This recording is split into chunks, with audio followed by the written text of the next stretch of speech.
কে তুমি? আমার রুমে কি করে ঢুকলে তুমি? হাউসকিপিং, এখন ম্যানেজারকে ফোন করে কাজ থেকে বার করে দেবো। সরি রতন স্যার, অ্যাকচুয়ালি আপনার রুমের ফায়ার অ্যালার্ম হঠাৎ করে বেজে উঠলো, তাই আমি দেখতে এলাম সব কিছু ঠিক আছে কিনা। আমি দরজাটা নক করেছিলাম কিন্তু আপনি হয়তো ঘুমোচ্ছিলেন তাই খুললেন না, ওই জন্য আমি মাস্টার কি ইউজ করে ভেতরে ঢুকলাম। Are you fine? হ্যাঁ, ফাইন, গো।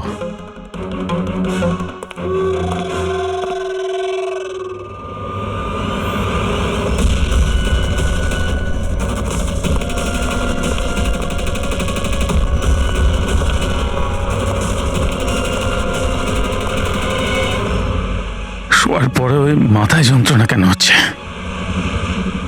ডাবল শট কফি নিতে হবে একটা। হ্যাঁ আলিশা, কাজ হয়ে গেছে। Great job. এখন তাড়াতাড়ি ওখান থেকে বেরো, হোটেলের অ্যাকচুয়াল স্টাফ 5 মিনিটে ওখানে চলে আসবে। হ্যাঁ ঠিক আছে, আমি বেরিয়ে যাচ্ছি, bye.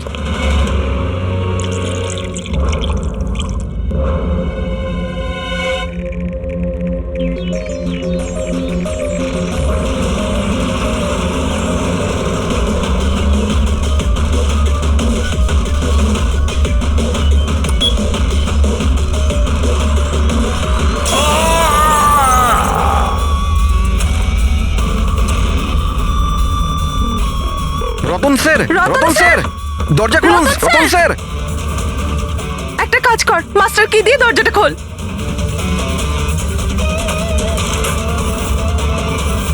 Ratan sir, Ratan sir. Ratan sir.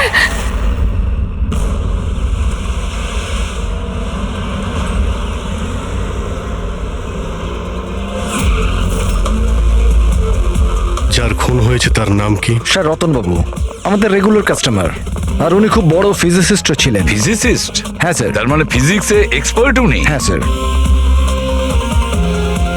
কটার সময় হয়েছে এসব? স্যার এই মোটামুটি সকাল 6:30টার সময়। দেখি সরে যান, সরে যান। সরে যান বলছি, প্লিজ হ্যাঁ, সরে যান একটু।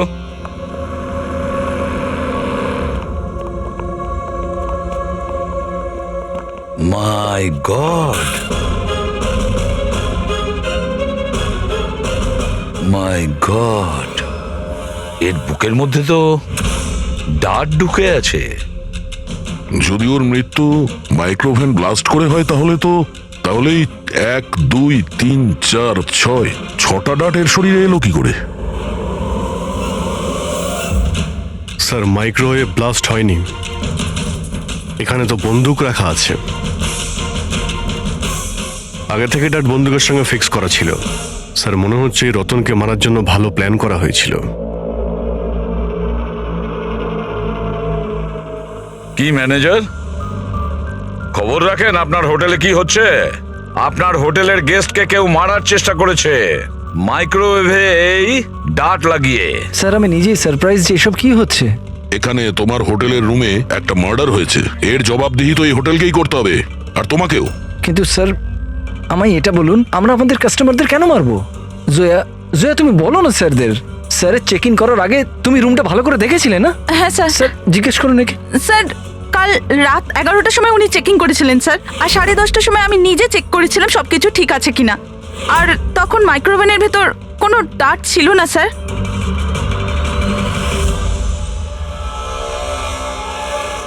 স্যার অর্ধেক খাওয়া পিৎজা স্যার। আরে এটা তো, আচ্ছা আপনাদের এখানে কি বাইরের খাবার অ্যালাউ করা হয়? স্যার অ্যালাউড তো সেভাবে নয়, কিন্তু রতন স্যার তো আমাদের রেগুলার কাস্টমার, তাই কোনো স্টাফ বোধহয় হতে পারে। এই স্টাফটা কে ছিল যখন এই পিৎজা রুমের ভেতরে নিয়ে আসা হয়েছিল? হ্যাঁ, কি হলো? আমাদের প্রশ্ন শুরু হতেই তোমরা চুপ করে গেলে। সিসিটিভি ফুটেজ দেখতে চাই, রাত্রি 10:30 থেকে সকাল 6টা পর্যন্ত যা কিছু ঘটেছে সেটা 7.5 ঘন্টার মধ্যেই হয়েছে।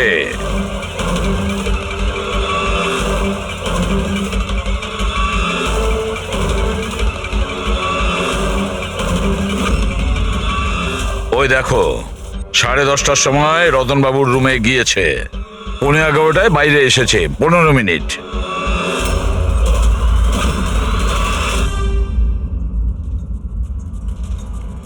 এগারোটা বেজে 11 মিনিটে এই রতন রুমের মধ্যে ঢোকে।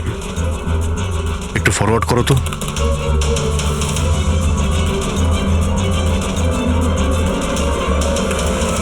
রাত্রি 11:30টার সময় এ এসেছিল রতনের সঙ্গে দেখা করতে।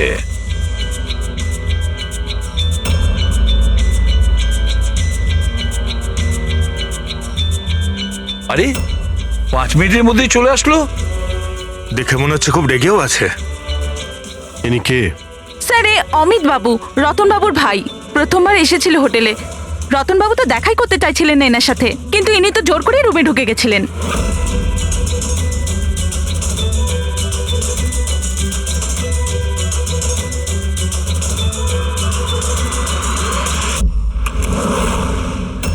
আচ্ছা, তার মানে এই পিৎজা এইভাবেই রুমের মধ্যে গিয়েছিল। ফরওয়ার্ড করো তো, ফরওয়ার্ড করো।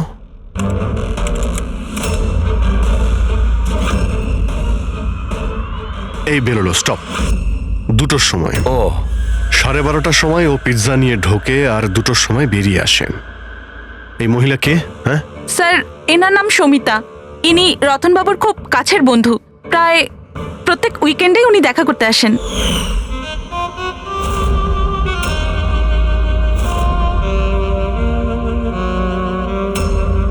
সুমিতা খুব কাছের বন্ধু, রাত্রি 12:30টার সময় আসে পিৎজা নিয়ে। রতনকে শেষ কল কোনো সমিতা নামের মেয়ে করেছিল, আর তার আগে অমিত নামে কেউ। স্যার হ্যাঁ পঙ্কজ, 1 সেকেন্ড। এই পাসপোর্টটা দেখুন স্যার। এতে এই ক্যাম্বলির ভিসা লাগানো আছে। দ্বিতীয় এই বম্বে থেকে ক্যাম্বলি যাওয়ার টিকিট। ফটো তো ওরই, কিন্তু নাম রতন নয়, দিগ্বিজয় কুমার।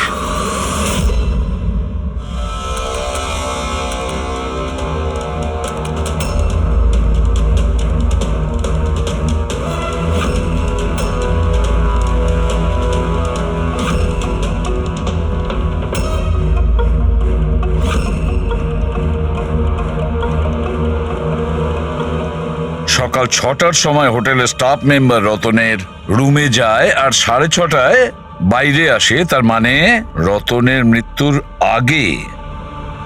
এই স্টাফ মেম্বারের নাম কি? জানি না স্যার। কে? আপনি আপনার স্টাফকেও চেনেন না? হ্যাঁ, স্যার এ আমাদের স্টাফ নয়। আমি খোঁজ নিচ্ছি স্যার, দেখছি। মুকুল, খোঁজ নাও। এই লোকটা কে? কোনো নতুন স্টাফ জয়েন করেছে কি? স্যার একটা কথা বুঝতে পারছি না, এই রতন একজন ফিজিসিস্ট ছিল, দেশের স্পেশালাইজ স্পেস প্রোগ্রাম নিয়ে কাজ করছিল, তাহলে জাল পাসপোর্ট কেন বানালো? সেটাই তো, কেউ কোনো ফিজিসিস্টকে মারার জন্য এত লম্বা প্ল্যান কেন করবে? পুরবি, এই ল্যাপটপ চেক করো একটু রতনের। স্যার হ্যাঁ, আমি সব রেকর্ড চেক করে নিয়েছি। এই লোকটা হোটেলের কোনো ডিপার্টমেন্টে কাজ করে না। ইনি তো কোনোদিন স্টাফই ছিলেন না। আমার তো মনে হয় ইনি বাইরের লোক। এই দেখো, বাইরের কোনো অচেনা লোক এখানে আসে, হোটেলের স্টাফ হয়ে ঘুরে বেড়ায়, এই আপনাদের সিকিউরিটি? হ্যাঁ,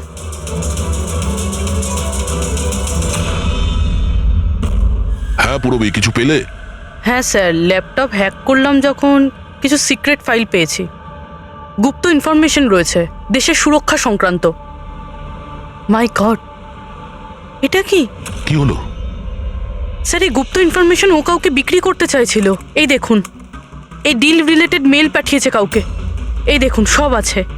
এক্স্যাক্টলি এই গুপ্ত ইনফরমেশনটা কি যেটা রতন বেচতে চাইছিল? স্যার আমাদের দেশের বর্ডারে কতজন সৈন্য রয়েছে, আর্মিদের কাছে কি কি ওয়েপেন আছে, সৈন্যের দল কোন কোন এরিয়াতে আর কোথায় কোথায় রয়েছে, সব ইনফরমেশন রয়েছে।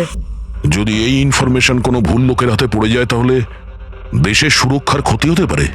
কিন্তু স্যার এই মিলিটারির কনফিডেন্সিয়াল ফাইলও পেল কোথা থেকে? অবভিয়াসলি পঙ্কজ, কোনো সাধারণ লোকের কাছে তো এই ফাইল থাকবে না। এই ক্লাসিফাইড ফাইলস আর এই ডুপ্লিকেট পাসপোর্ট এর দিকেই ইশারা করছে যে এই রতন কোনো ফিজিসিস্ট ছিল না। এ কোনো শত্রু দেশের গুপ্তচর ছিল, যে নিজের কাজ করার পরে এই নকল পাসপোর্টের সাহায্যে দেশ ছেড়ে পালিয়ে যেত সারা জীবনের জন্য। স্যার এ তো অ্যাপ্রন খুলে ফেলে বাইরে বেরিয়ে যাচ্ছে। ফোনেও কথা বলছিল, মনে হয় ওর পার্টনার হবে।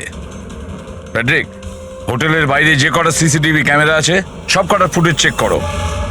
স্যার যতক্ষণ না এই অচেনা স্টাফের ব্যাপারে জানা যাচ্ছে, এই সমিতা আর রতনের ভাই, এদের জিজ্ঞাসাবাদ করা যাক। স্যার হ্যাঁ দা, স্যার এই রতন হয়তো ফিজিসিস্ট ছিল না, কোনো শত্রু দেশের গুপ্তচর ছিল স্যার।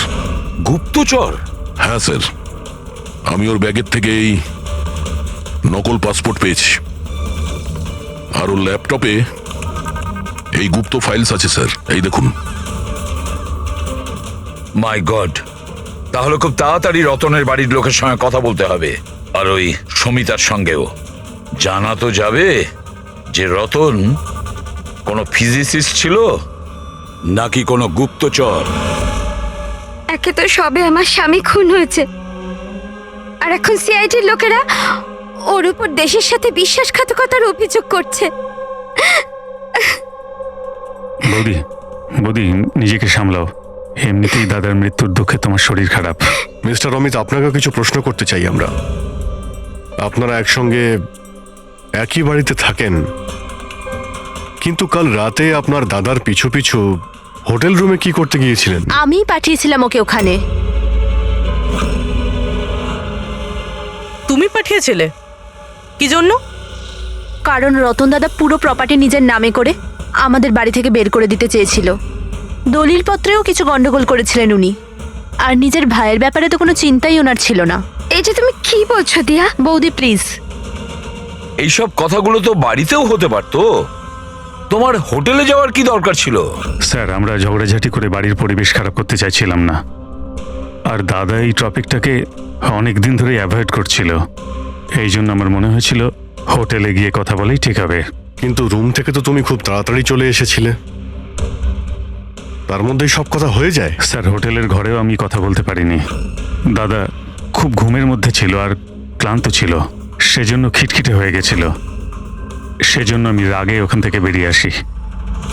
এই এত বড় বাড়ি থাকা সত্ত্বেও রতন হোটেলে গিয়ে থাকতো? হ্যাঁ স্যার, রতন খুবই ইন্ট্রোভার্ট ছিল।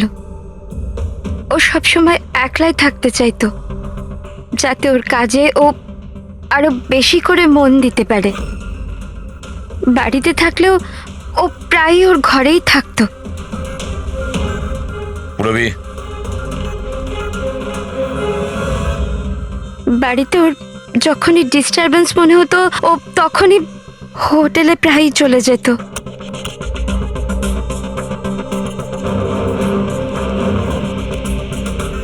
আচ্ছা এই সমিতাকে?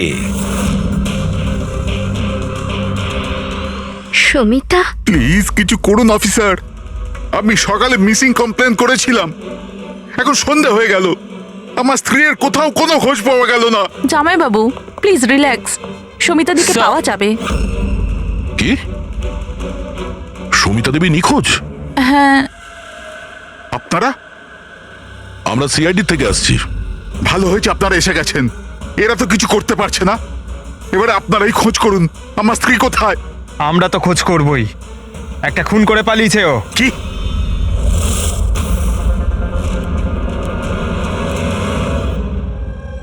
যদিও রতন আইনত আমার স্বামী ছিল, আমি ওর ব্যাপারে কিছুই জানতাম না। ও আমার সাথে কিছুই শেয়ার করতো না। ওর জীবনের প্রতিটা মুহূর্ত আমার কাছে রহস্যের চেয়ে কিছু কম ছিল না।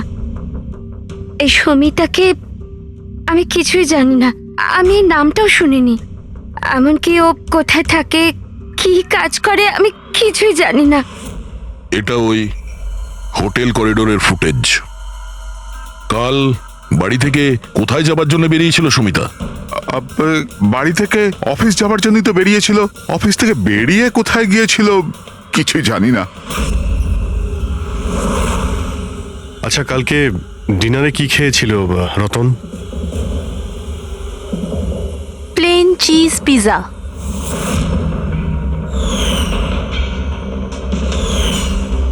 তাই না বৌদি? হ্যাঁ। প্লেন চিজ পিৎজা, অদ্ভুত ব্যাপার না অভিজিৎ? হোটেলেও পিৎজা আবার বাড়িতেও পিৎজা। দাদা হোটেলেও পিৎজা খেয়েছিল? একদমই ঠিক, সেই পিৎজা যেটা সমিতা নিয়ে এসেছিল। কিডন্যাপাররা ফোন করেছিল? সমিতাকে কিডন্যাপ করা সহজ নয়।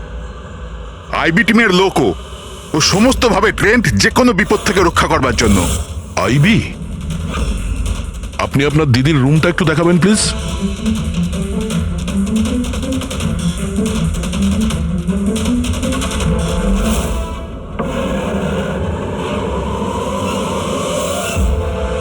স্যার, এটাই হলো দিদির ঘর।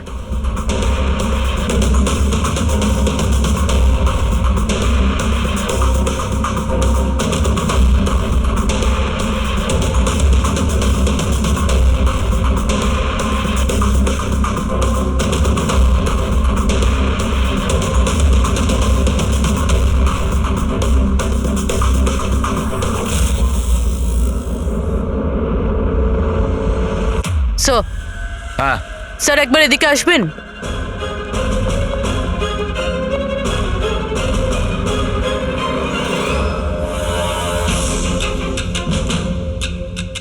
এই দেখো,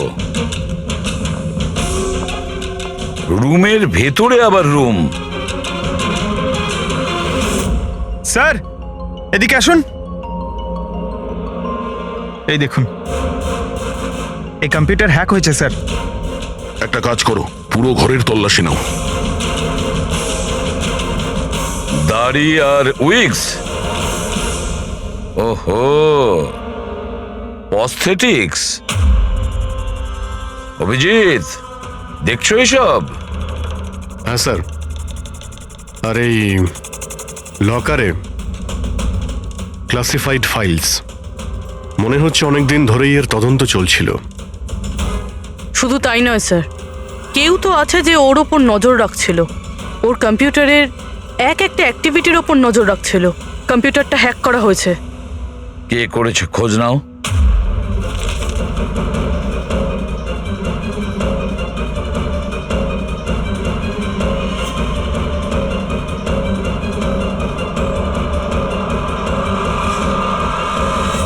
এবার কি বলবেন আপনারা এই ব্যাপারে?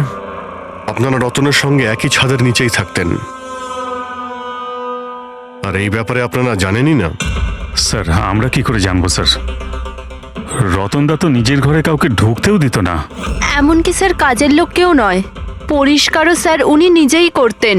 তাহলে ম্যাডাম, আপনি আপনি কি বলতে চাইছেন? হ্যাঁ, এটা তো বেডরুমের ভেতরের ব্যাপার। স্যার, আমি আপনাকে বললাম না, আমি কিছুই জানি না। আরে, এই এই কবে আর কি করে হ্যাঁ দয়া। স্যার, সমিতা বাড়িতে নেই স্যার, ও নিখোঁজ। আইবি বিউরোতে কাজ করে স্যার। স্যার, আমরাও ল্যাপটপ চেক করেছি।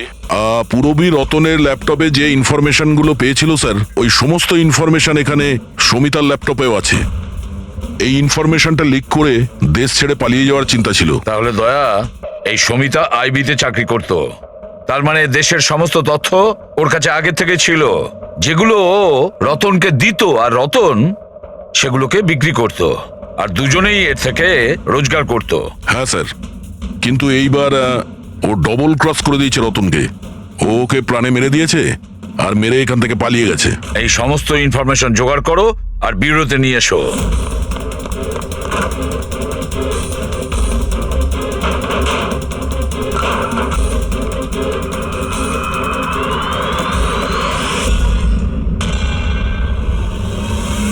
স্যার, স্যার,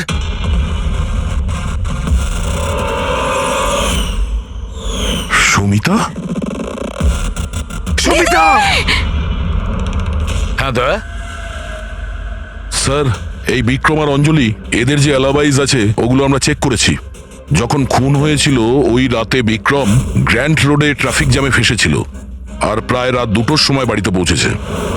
আর এই অঞ্জলি? স্যার, এই অঞ্জলিও রাত্রির 12টা পর্যন্ত কাজ করেছে, আর প্রায় রাত্রি 1:30টার সময়ও বাড়িতে পৌঁছেছে। দয়া, এসব দেখে মনে হচ্ছে এটা সাধারণ কেস নয়, দেশের সুরক্ষার সঙ্গে জড়িয়ে রয়েছে। স্যার, হ্যাঁ স্যার, এই দেখুন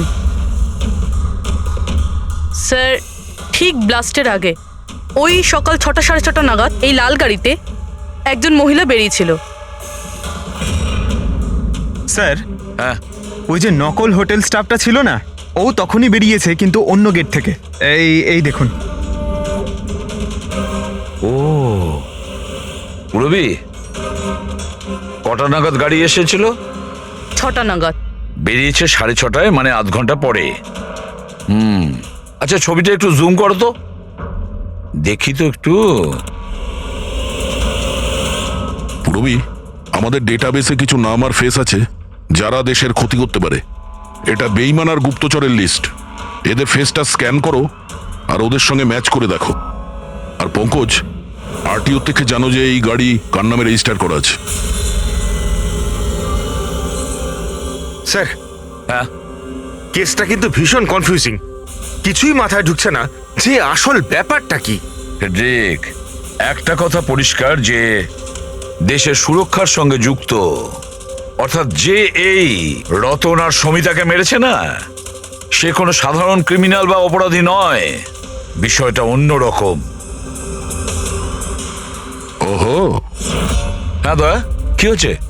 কিছু পেয়েছো? হ্যাঁ স্যার, পেয়েছি। এই মেয়েটা ছেলেটা ওই লিস্টে নেই স্যার যারা দেশের শত্রু, বরঞ্চ সেই লিস্টে আছে যারা দেশের সঙ্গে বেইমানি করে তাদেরকে ধরে মেরে দেয় স্যার। এরা দুজনেই আইবি অফিসার্স, আলিশা আর ঈশান। এসিপি প্রদ্যুমান, আমি আপনার খুব সম্মান করি, তাই আমি কিছু বলছি না।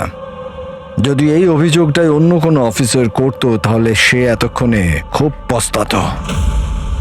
শেখরবাবু, আপনি আইবির হেড, সেই জন্য আপনার এই হুমকি দেওয়া কথা সহ্য হতো না।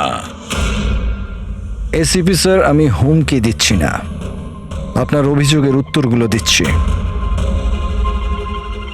আপনি খুব সহজেই আমাদের ওপর রতন আর সমিতার খুনের অভিযোগ লাগালেন। আপনার কি মনে হয় যে ওরা দেশের শত্রু ছিল তাই আমরা ওদেরকে মেরে দিয়েছি? আমি অভিযোগ করছি না, আমি সরাসরি প্রশ্ন করছি। এই যা কিছু ঘটেছে সেটাই কি সত্যি? দেখুন স্যার, আমরা জানি যে আপনারা জানেন যে এরা দুজন দেশের সুরক্ষার সঙ্গে সম্পর্কিত কোনো ইনফরমেশন শত্রুদের বেচতে যাচ্ছিল। আর এটাও আমরা জানি শেখর বাবু যে যে মুহূর্তে রতনকে খুন করা হয় সেই সময় ঈশান আর আলিশা দুজনেই উপস্থিত ছিল। রতন খুন হওয়ার একটু আগেই ঈশান রতনের রুমে গিয়েছে। সমিতা রতনের রুমে পিৎজা নিয়ে গিয়েছিল, এমন একটা পিৎজা যার মধ্যে অজ্ঞান করার ওষুধ ছিল। হ্যাঁ, তাহলে হতে পারে আপনারা ওকে এমন কিছু বলেছেন যে আমাদের জন্য কাজ করে দাও আর রতনকে মেরে দাও, তাহলে আপনারা ওকে ছেড়ে দেবেন, তাই তো? সেটা নয় আলাদা প্রশ্ন, কারণ তার আগে সমিতাকে মারা হয়েছে তার নিজেরই ঘরে। হ্যাঁ, এটা ঠিক যে আমরা রতন আর সমিতার অবৈধ কাজের ব্যাপারে জানতে পেরে গেছিলাম, আর আমরা সেই জন্য শুধুই ওদের ওপর নজর রাখছিলাম। তবে এমন কোন গল্প শোনাবেন শেখর বাবু যেটাকে বিশ্বাস করা যায়? স্যার, আপনি শেখর স্যারের সাথে এরকম ভাবে কথা বলতে পারেন না। আর তুমিও এসিপি স্যারের সঙ্গে এইভাবে কথা বলতে পারো না। Relax boys. আলিশা, তুমি বলো, তোমরা দুজন ওই দিন হোটেলে কেন গেছিলে? স্যার, রতনের ল্যাপটপ থেকে সেসব ফাইলসের কপি বানাতে যেগুলো সেদিন শত্রু দেশকে ইমেল করা হয়েছিল, যাতে আমরা এটা জানতে পারি যে আমাদের কোন কোন গুপ্ত ইনফরমেশন ওদের কাছে পৌঁছে গেছে। তাহলে এবার আপনাদের শান্তি হয়েছে তো? আমাদের উদ্দেশ্য শুধুই নজর রাখা ছিল, মারার ছিল না। হ্যাঁ, যদি দরকার পড়ে আর আমাদের কাছে অর্ডার থাকে তাহলে এইরকম দেশের শত্রুদের মারার জন্য আপনাদের মতো লোকের পারমিশনের দরকার নেই। স্যার, আপাতত তো টেনশনের খবর এটাই যে যারাই ওকে মেরে থাকুক না কেন, ওরা দেশের সিক্রেট ইনফরমেশন পেয়ে গেছে, আর ওরা এই ইনফরমেশন যাকে খুশি দিতে পারে, শত্রুদের, মাওবাদীদের অথবা অন্য কাউকে। তবে হ্যাঁ, যদি আমরা ওই মানুষটাকে পেয়ে যাই যে ওদের দুজনকে মেরেছে, যার কাছে দেশের ইনফরমেশনগুলো আছে, তাকে মারবার আগে আমরা এক মুহূর্তও ভাববো না। আর এটা আমরা পুরো বিশ্বাস করি যে আইবি পৌঁছানোর আগে সিআইডি ওখানে পৌঁছে যাবে। এসিপি প্রদ্যুমান, আপনার অফিসারকে এটা বোঝান যে এই সময়টা একে অপরকে চ্যালেঞ্জ করার নয়, বরঞ্চ একসাথে মিলে কাজ করার। শেখরবাবু, দেশের জন্য আপনারা যতটা চিন্তা করেন ততটা চিন্তা সিআইডিরাও করে থাকে। তবে একটা কথা মনে রাখবেন, যতক্ষণ না এই কেসটা সলভ হচ্ছে ততক্ষণ আপনারা ওই বেইমানের কাছে পৌঁছতে পারবেন না। সুমিতা ওই বিশেষ ইনফরমেশনটা লিক করে রতনকে দিয়েছিল, আর রতন ওই ইনফরমেশনটা কাউকে বিক্রি করতে যাচ্ছিল। কিন্তু তার আগেই রতন তার বেইমানির কাজটা শেষ করে ফেলুক, কেউ সমিতাকে রতনকে খুন করার প্ল্যানে অংশীদার করে নেয়। আর ওটা যদি ঈশান না হয় তাহলে যেই হোক স্যার ওকে খুব তাড়াতাড়ি খুঁজে বার করতে হবে। আর ওই সমিতাকেও মেরেছে। হ্যাঁ বলো সালুকে। কি কি সালুকে, আবার কি নতুন শুরু করলে? কেন? যখন আমরা নিজেদের চোখে ওই সিসিটিভি ফুটেজে দেখলাম রাত্রি 12:30টার সময় সমিতা ওই হোটেলে ছিল, আর তুমি বলছো যে ওটা সমিতা ছিল না, তাহলে ওটা কে ছিল? রতনের মৃত্যু কি করে হয়েছে? রতনের মৃত্যু হয়েছে বিষের কারণে। ওই যে ডাটটা আমরা রতনের বডি থেকে পেয়েছিলাম তাতে এত ভয়ঙ্কর বিষ লাগানো ছিল যে সেকেন্ডই রতনের মৃত্যু হয়েছে।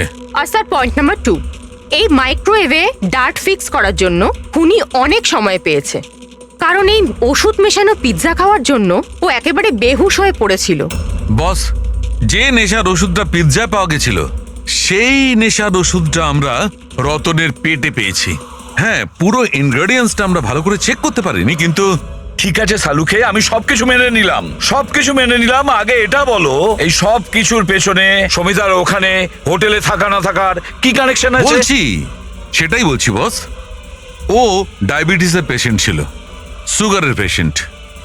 ওই মহিলার মৃত্যু হয়েছে কোনো ভেজাল দেওয়া ইনসুলিনের কারণে। আর সব থেকে ইম্পর্টেন্ট ব্যাপার, ওই মেয়েটির মৃত্যুর সময় রাত 10টা থেকে 12টার মধ্যে। কি? এক্স্যাক্টলি। তাই 12টার মধ্যে যদি ও মারা গিয়ে থাকে, 12:30টার সময় ওকে হোটেলে কি করে দেখতে পাওয়া গেল? স্যার, যদি সুমিতা রতনকে না মারে আর অমিত, ঈশান আর আলিশাও যদি না মারে, তাহলে রতনকে মারলো কে? আর ওই ফুটেজে যে মেয়েটাকে আমরা দেখেছিলাম, ও যদি সুমিতা না হয় তাহলে আর কে ছিল? সমিতা। এসিপি স্যার, আপনি বোধহয় এটা জানেন না যে আমি কত বড় টেনশনে আছি। যদি ওই খুনি ধরা না পড়ে যে রতন আর সমিতাকে মেরেছে, তাহলে দেশ কত বড় বিপদে পড়তে পারে সেটা আপনি বুঝতে পারছেন না। আমি খুব ভালো রকম জানি শেখর বাবু, খুব ভালো রকম জানি, কিন্তু একটা কথা মনে রাখবেন, দেশের কোনো ক্ষতি আমি হতে দেব না। তার আগেই আমরা খুনিকে ধরে ফেলবো। স্যার, ওই খুনির আইডেন্টিটি আমরা সেখান থেকে পেতে পারি যেখান থেকে ওরা একে অপরকে মেল করেছিল। হ্যাঁ পঙ্কজ, আমার তো এটাও মনে হচ্ছে যে নিশ্চয়ই কোনো আশেপাশের লোক হবে যে সমিতা আর রতন এদের দুজনের ছোট ছোট অভ্যাসগুলোর ব্যাপারেও পুরো জানতো। হ্যাঁ স্যার, যেমন ধরুন সকালে উঠেই রতন মাইক্রোওয়েভে কফি বানাতো। আর সমিতাকে ইনসুলেন্সের ইঞ্জেকশন পৌঁছে দেওয়া, সেটা তো কাছেরই কেউ করতে পারে। আর খুনি এটাও জানতো যে এই অঞ্জলি আর বিক্রম রাত 1টার আগে বাড়িতে ফিরবে না। তাহলে খুনি কে হতে পারে স্যার? স্যার, একটা কথা বুঝলাম না, এই রতনার সমিতি একে অপরকে 2 বছর ধরে চেনে, দেশদ্রোহিতা করার কথা 3 সপ্তাহ আগে ভাবলো, এরকম হঠাৎই? হ্যাঁ স্যার, ব্যাপারটা কিরকম অদ্ভুত স্যার। এই 3 সপ্তাহ আগে এদের তো কোনো রেকর্ডও ছিল না গুপ্ত খবর পাচার করার জন্য। এসবের সাথে তৃতীয় বেইমানের কি সম্পর্ক? We are running out of time. হ্যাঁ স্যার, আমরা সমস্ত প্রমাণের তালা খুলে ফেলেছি, কিন্তু আমরা সেই দরজাটা খুঁজে পাইনি যেটা আমাদের তৃতীয় গুপ্তচরের কাছে নিয়ে যাবে। আছে, তৃতীয় দরজা আছে, আর এই তৃতীয় রাস্তাই আমাদের গুপ্তচর পর্যন্ত পৌঁছে দেবে। সেটা কি? ওই দরজার নাম পিজা। পিজা। ওই মহিলা যে কালো চশমা পড়েছিল, মাথায় কোকড়ানো চুল, পিজা নিয়ে গিয়েছিল সমিতা সেজে, সেদিন ও পিৎজা নিয়ে এসেছিল বাইরে থেকে হোটেলের ভেতরে। আর ওটাও এই জন্যই করেছে যে ওর ওই পিৎজার মধ্যে ঘুমের ওষুধ মেশানো দরকার ছিল। যদি হোটেলে অর্ডার করতো তাহলে ও সুযোগও পেত না এবং সময়ও পেত না ওই ওষুধটাকে পিৎজার মধ্যে মেলানোর জন্য। আর হোটেলের লোকেরাও কিছু বলেনি, কারণ ওরা ওকে চেনে। দয়া, ওই হোটেল রয়্যালের আশেপাশে ওই পিজালো ব্র্যান্ডের যে কটা দোকান আছে সেখানে খোঁজ নাও, সব কিছু পরিষ্কার হয়ে যাবে।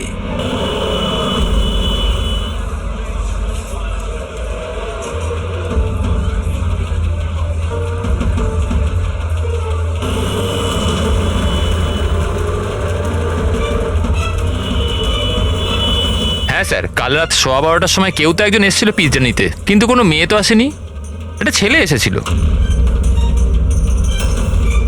এদের দুজনের মধ্যে কেউ ছিল? হ্যাঁ স্যার, এই ছেলেটা। বিক্রম?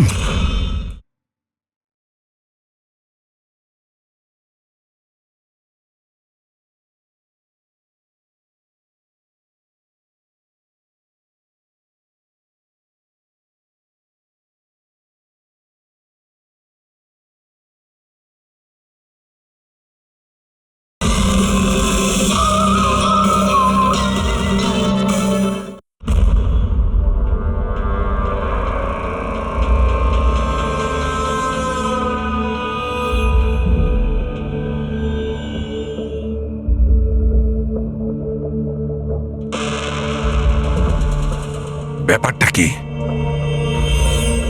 সারিকা, প্লিজ এদিকে এসো। ইয়েস। সারিকা, এই দুটো স্লাইডসেই পিৎজা স্যাম্পল আছে। এটাতে ওইটা আছে যেটা ওর পেট থেকে পেয়েছি।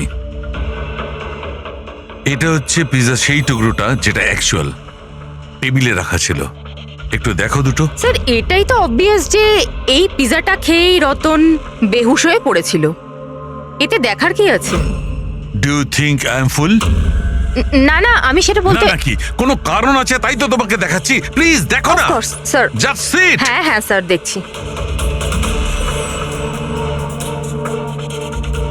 অন্যটা দেখো।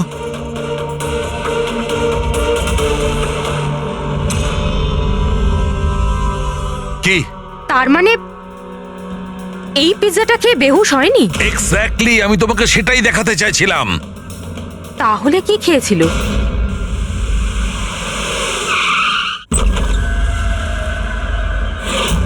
বিক্রম? বিক্রম? বিক্রম এর কি হলো? এই বিক্রম, ফ্রেডি, তাড়াতাড়ি অ্যাম্বুলেন্সে ফোন করো। এ কোন জিনিসের দিকে ইশারা করছে? ফোনে? হ্যাঁ, কি আছে এই ফোনে? 5 মিনিটে অ্যাম্বুলেন্স আসছে। Good good good. সরিতা আর রতন একসাথে? স্যার, ফটো দেখে তো মনে হচ্ছে ওরা একে অপরকে খুব ভালোবাসে। 1 মাস আগের ফটো। দুজনে প্রেম করতো না গুপ্তচর ছিল?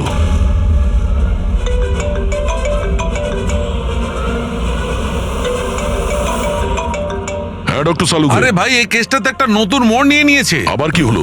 মনে আছে ওই পিৎজা, ওই যে পিৎজাটা যেটা রতন খেয়েছিল যার কারণে ঘুমিয়ে পড়েছিল? হ্যাঁ হ্যাঁ, ওই পিৎজা যেটা ওই নকল সমিতা হোটেলে নিয়ে গিয়েছিল।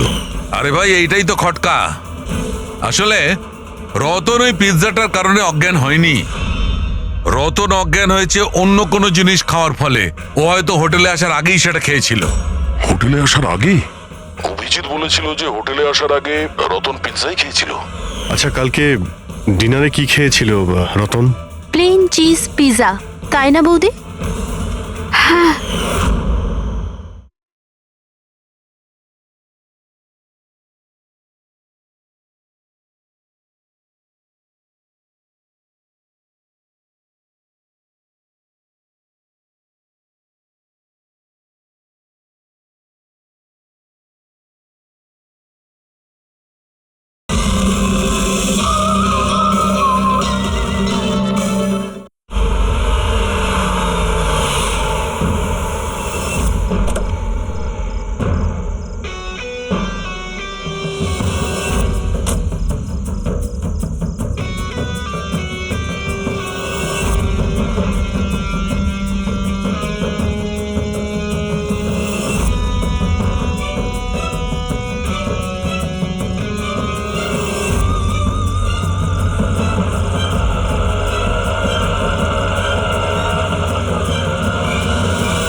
জেসমিন, তুমি তুমি এখানে কি করছো?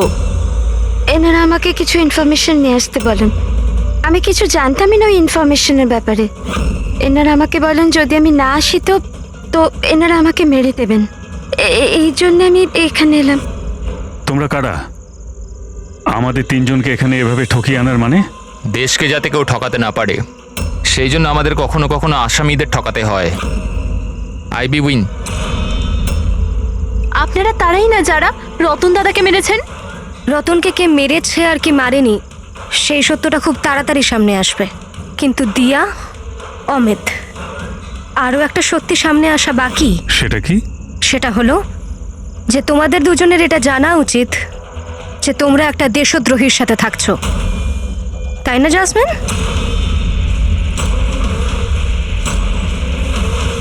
ও হোয়াট ননসেন্স! তোমরা আমাকে দেশদ্রোহী বলছো? রতনকে অজ্ঞান করার খাবারটা তুমিই খাইয়েছিলে তো, যেটার জন্য ও পরে মরে গেল। এবার এতেই তোমার ভালো হবে যে তুমি তাড়াতাড়ি নিজের অপরাধ স্বীকার করে নাও। কি বলছো তোমরা? আমি এসব কিছুই করিনি। কোন অজ্ঞান করার ওষুধ? আমি আমার স্বামীকে কেন মারবো? হ্যাঁ, কেন আমি ওকে অজ্ঞান করার ওষুধ দেব? তুমি কেন চুপ করে আছো? হ্যাঁ, তুমি তো সেদিন আমার সাথেই ছিলে যখন আমি রতনকে খেতে দিয়েছিলাম। তাহলে তুমি কেন কিছু বলছো না? চুপ করে আছো কেন? কিছু বলো না। সমস্ত চেষ্টা ব্যর্থ তোমার। নিজের দেওরের কাছ থেকে সত্যি কথা বলানোর চেষ্টা করো না, কারণ ওর মুখ খুলবেই না। এই সমস্ত প্ল্যানটা ওই করেছে। বিক্রমকে চেনো? কে বিক্রম?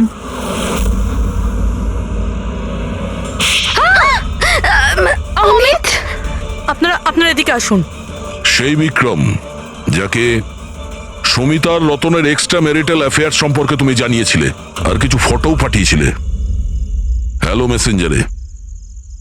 এই দেখো, ডিসপ্লে পিকচারে তোমার মুখ আছে। কিছু মনে এলো? এটা কি? এই সমিতার রতনের ফটোগ্রাফস বিক্রমকে হ্যালো মেসেঞ্জারে জেসমিন পাঠায়নি, অন্য কেউ পাঠিয়েছে। অমিত? দেশের ক্ষতি করার আমার কোনো উদ্দেশ্য ছিল না স্যার। এই যে বিশ্বাসঘাতক গুপ্তচর যে অ্যাঙ্গেলটা, এই সব কিছু আমার গেম প্ল্যান ছিল, যাতে আমি আইনকে ভুল বোঝাতে পারি। পুরো ব্যাপারটা ডিটেলে বলো। এইসব তুমি কেন করতে গেলে? স্যার, এই সবকিছু একটা গেম প্ল্যান ছিল, যাতে রতনের মৃত্যুর অভিযোগ আমার ওপর না আসে আর সমিতার মৃত্যুর অভিযোগ বিক্রমের ওপর না যায়। সেজন্য আমি এই বিশ্বাসঘাতক গুপ্তচরের গল্প পেতেছিলাম। কিন্তু রতনকে মারতে কেন চাইছিলে তুমি? হ্যাঁ, ও আমাকে আর দিয়াকে এই বাড়ি থেকে বাইরে বার করে দিতে চাইছিল। যদি এটা ও করে দিত আমি তাহলে কিচ্ছু করতে পারতাম না। কিন্তু আমার ভাগ্য ভালো ছিল যে সেই সময় আমি রতন আর সমিতার লাভ অ্যাফেয়ারের ব্যাপারে সবকিছু জানতে পারি। আর তখনই আমি এই সমস্ত প্ল্যানটা বানাই। আমি সমিতার হাজবেন্ড বিক্রমকে তার বউয়ের বিশ্বাসঘাতকতার প্রমাণ দিই। রাগ তো এত হচ্ছে আমার যে মনে হচ্ছে ওকে ডিভোর্স দিয়ে দিই। কিন্তু কি করি, তাতে তো আমারই লোকসান। যদিও আমাকে ছেড়ে দেয় তো আমি নিজেই পথে বসে যাব। তাহলে ডিভোর্স দিও না, তার থেকেও বড় কিছু ভাবো। মেরে ফেলবো ওকে। তারপর আমি আর বিক্রম রতন আর সমিতার কম্পিউটারে ওদের নামে ইমেল অ্যাকাউন্ট বানাই। রতনের নামের ইমেল আমি পাঠাতাম আর সমিতার নামের বিক্রম। ওই রাতে হোটেলে বিক্রমই সমিতা সেজে গিয়েছিল। যখন ও ঘরের ভেতর ঢুকেছিল তো ও দেখলো যে রতন গভীর ঘুমের মধ্যে আছে। ব্যাস, তারপর ও মাইক্রোওভেনে ডার্ট ফিট করলো, একটু পিৎজা খেলো, নেশার ওষুধ মেশালো আর তারপর ঘর থেকে চলে গেল। আর সমিতাকে ওই বিষাক্ত ইনসুলেশন তুমিই দিয়েছিলে তো? হ্যাঁ, হোটেল যাওয়ার আগে আমি সমিতার বাড়ি গিয়েছিলাম। হ্যাঁ বলুন, আপনি কে? তোমাকে মুক্তি দিতে এসেছি। মানে? দুজন লোককে ভালোবাসা তো ভালো কাজ নয় সমিতা দেবী।